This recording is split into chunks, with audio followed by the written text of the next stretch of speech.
Good day everyone, I am Sir Jerickson Chua and for today we're going to discuss about image sprites. But before we proceed to our discussion, let's just have first a little bit of review of our last topic through words and picture charades. On the first slide, it is the process of detecting and removing of existing and potential errors in the software code. I'll give you 3 seconds to think about this. So the answer is debugging. On the second slide, we have here color, text decoration, background color, text align, padding, and border. Answer is we have CSS properties. On the third slide, we have a link, a visited, a hover, and a active. What do you call these? So the answer is we have link states are also known as your pseudo classes. Next slide, we have here a debugging technique in CSS. Take a look at the picture. So the answer is we have learning the box model. Next, we have here version 1 and version 2. This is a best practice in CSS. The answer is make your code readable using the top-down coding style. Next, we have this best practice in CSS. Answer, you need to group your selectors with the same property and value. Next, best practice in CSS. Answer, okay, use the shorthand property for properties which has multiple formats. Next, okay, this is also a best practice in CSS. Answer, code your HTML first before you code your CSS. Okay, so for our target for this discussion, after completing this lesson, you're expected to enhance web pages by incorporating link styles and events using CSS, and identify and practice the latest update in CSS, particularly in using image sprites. So using pictures and icons, or also known as your graphical elements, allows websites to create it to be more appealing and interactive for viewers. Images make web pages come to life and make the appearance of websites more interesting. But the downside of using many images on web pages is it makes the loading time much slower. So images actually contribute largely to the file size of web pages. When a web page has a large file size, the browser needs multiple requests from the server to display the whole page, making the loading time slower. To reduce the number of requests, web developers combine multiple images into a single image. Thus, we call this as an image sprite. Let's say you have a contact us section on your website and you have multiple social media links that the user could click on. We want to display on the Facebook icon. So as you can see here on the example, we have Facebook, Twitter, Instagram, and LinkedIn. But we want to focus on a Facebook icon by getting the coordinates of the chosen area. So how do we apply image sprite for icons? So what I want you to do is to create a div which has a class sprite, and then we're going to declare this class in this style by placing the icon inside it. Now, how do we apply the icon? You need to use the background shorthand property indicating the name of the icon using our URL. And you can also place here the no repeat property. And then we have here the coordinates for X and Y axis. Remember that the background shorthand property has the following values. We have color, image, repeat, attachment, and position. On this case, we only use the name of the icon, okay, using the URL. We have here no repeat, and we have the X and Y axis. We also need to indicate the width of that icon and the height of that icon.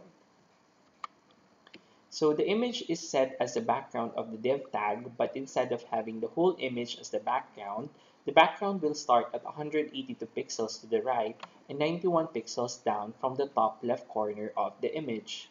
The top left corner of the image is set at 0px by 0px, which is this one. A negative sign for the first pixel value, it is moving to the right. Okay, so it moves to the right on the first value, which is negative 182px, and a negative sign for the second pixel value means it is moving downward, which is negative 91 pixel. So this is your x coordinate and your y coordinate.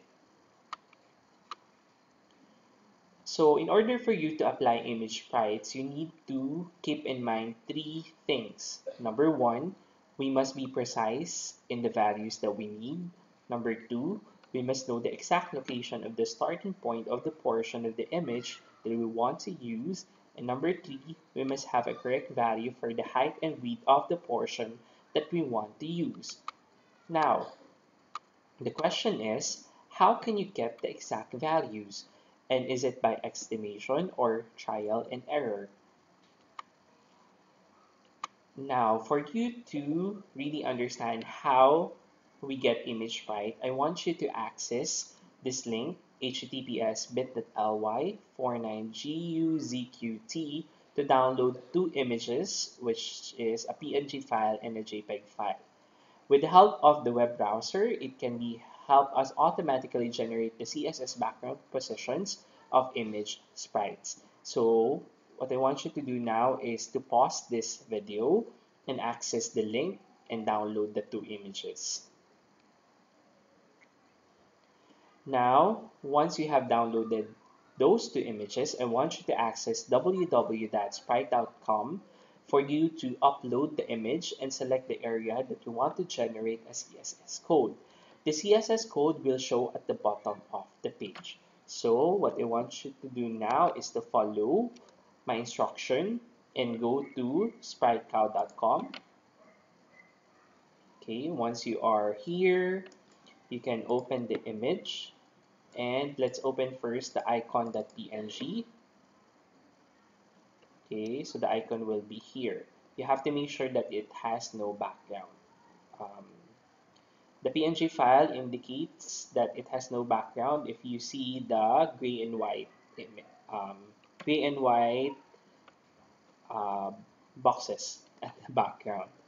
Okay, so in order for you to select an icon, say for example, we want to select Facebook, you just need to click and highlight that part, and automatically you can now get the CSS code with the background property, width and height of that particular image. Okay, so as mentioned a while ago with the code, if you run that code in your browser, this will be the final output.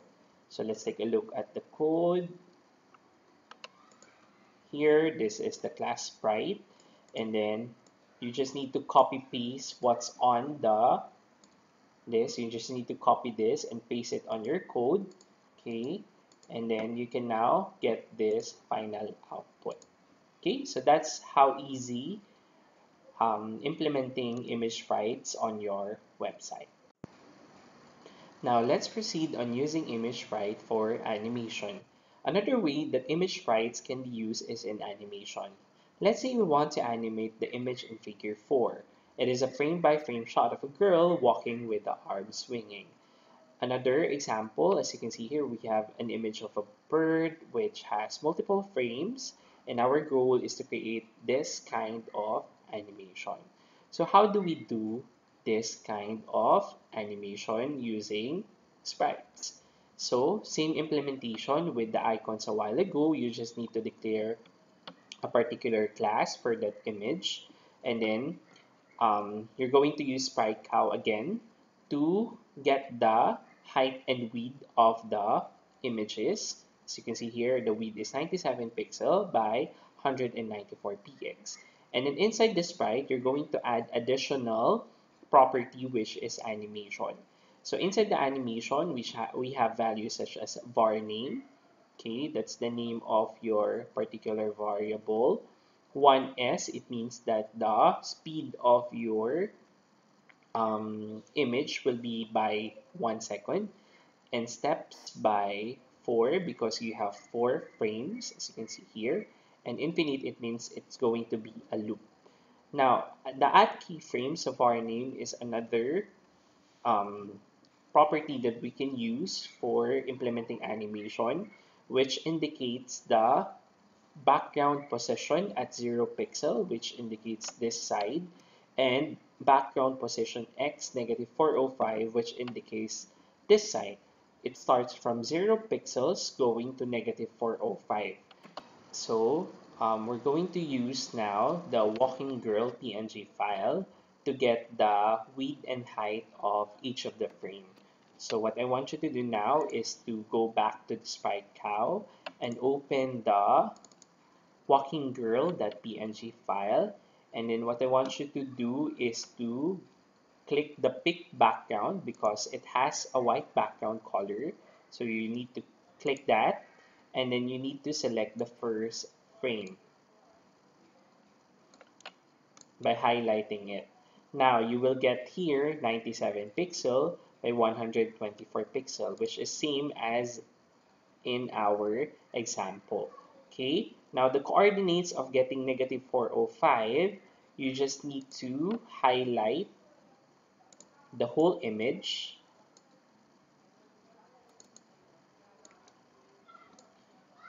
Okay, once you have already highlighted that, you can actually get the 401 value, which is similar with that 405 pixel. Okay, almost similar with that. So you can use this as your ending um, coordinates, yung from and to. Okay, x. Okay, so let's continue. Let's define each of the code in animation. Okay, so animation is a CSS selector that has 4 values. We have here var name, which is a variable name used later for the definition of animation direction. It can be any string, which you will be applying the naming convention you have learned in programming. 1 second is the duration of the whole animation from beginning to end. A longer duration will lead to slower animation, while a shorter duration will give you a faster animation. Okay? Steps indicates the number of frames that you will be using. Infinite is the iteration for the animation. It means it's going to be looped in an infinite mode. And we have here the background position 0 pixel, which means it's the beginning of the animation, and negative 405, it's the ending of the animation. Okay, so if you want to animate all frames in image sprite, you need to set the value for this property of width with a negative sign because the image goes from left to right. Okay, so let's take a look at the final output of this example. Okay, so as you can see here, the picture is already moving using the animation property. Okay, so let's take a look at the code. Here is the code.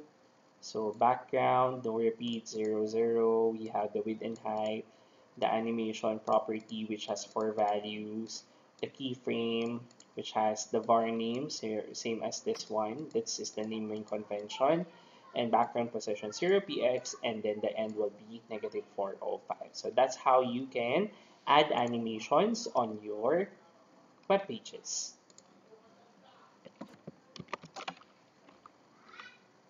Okay, so in summary of our discussion for today, web pages can reach large file size because of images and other graphical components.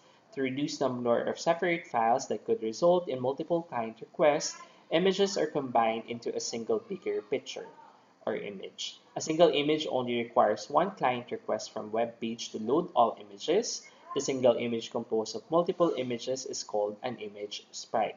The deleted images are displayed by defining the portion of image right that contains the image.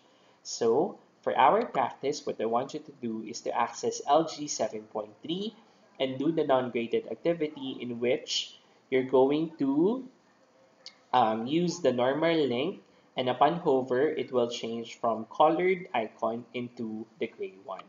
So, the instructions, select one social media icon and create a link that leads to the homepage of that website. The link should not be a text. Instead, the clickable area of the link should be a div tag containing the image of the icon of the selected website. When the user hovers over the link, the colored icon will become the grayed out version. So you have to make sure that once you have clicked, say for example, Twitter, it will go to the website of Twitter. So thank you everyone for listening, and I hope that you have a great day ahead.